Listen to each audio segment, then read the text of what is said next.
semuanya, perkenalkan nama saya Rustono. Saya akan mempresentasikan tentang soft skill. Yang pertama, pengertian soft skill. Soft skill adalah keterampilan non-teknis yang berkaitan bagaimana seseorang berinteraksi, berkomunikasi, dan bekerja sama dengan orang lain. Keterampilan ini mencerminkan kepribadian, sikap, dan perilaku seseorang.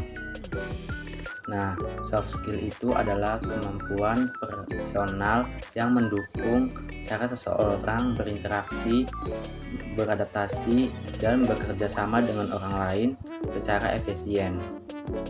2. Membangun tim. Membangun tim tujuannya agar terjadi suatu kerjasama atau kolaborasi untuk mencapai suatu hal dan hasil yang terbaik. 3. Manfaat soft skill.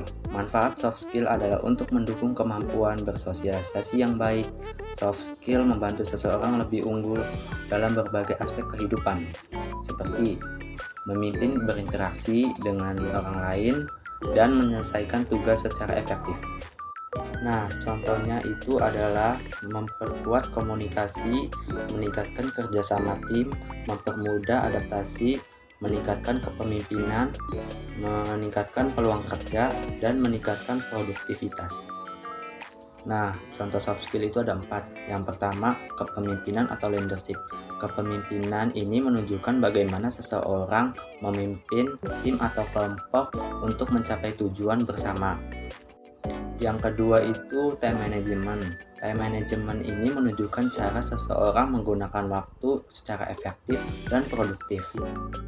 Nah, contohnya itu adalah kita bisa membuat jadwal harian atau membuat to-do list. Yang ketiga, komunikasi.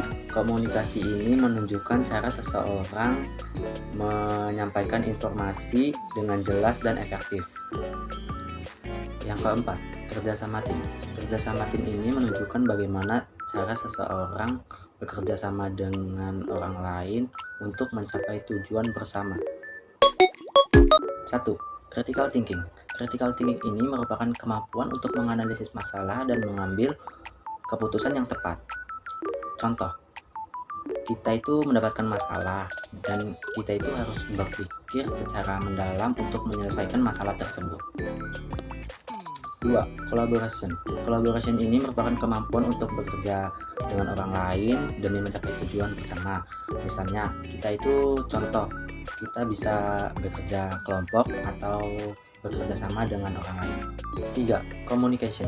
Communication ini merupakan keterampilan bagaimana kita dapat mentransfer ide atau informasi pendapat dengan jelas, baik secara lisan maupun tulisan. Nah, contohnya itu kita bisa berkomunikasi dengan orang lain atau mengobrol. 4. Creativity. Kemampuan berpikir kreatif, menyampaikan ide dan inovatif untuk mengembangkan, melaksanakan, dan menyampaikan gagasan baru kepada orang lain. Contohnya itu adalah menggabungkan ide lama dan ide baru dan menemukan cara belajar yang lebih efektif. Skill yang saya kuasai. 1. Collaboration.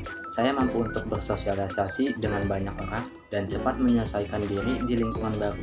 Saya juga menghargai perspektif yang berbeda agar tujuan yang diinginkan dapat tercapai dan mendapatkan hasil yang terbaik.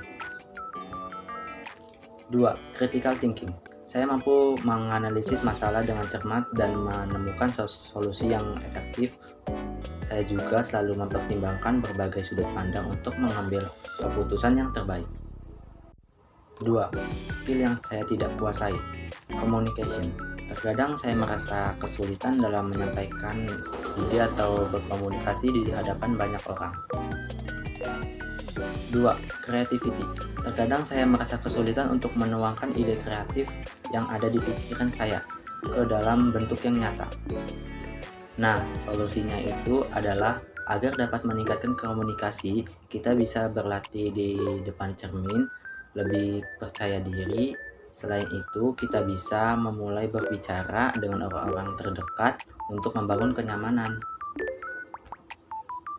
Agar dapat meningkatkan kreativitas, kita bisa melakukan eksplorasi terhadap hal-hal baru seperti membaca buku, mencoba hobi baru, atau mengikuti pelatihan. Nah, sekian presentasi dari saya ucapkan terima kasih sudah mendengarkan dan salam sejahtera untuk kita semua. Selamat pagi, pagi, pagi, aksio!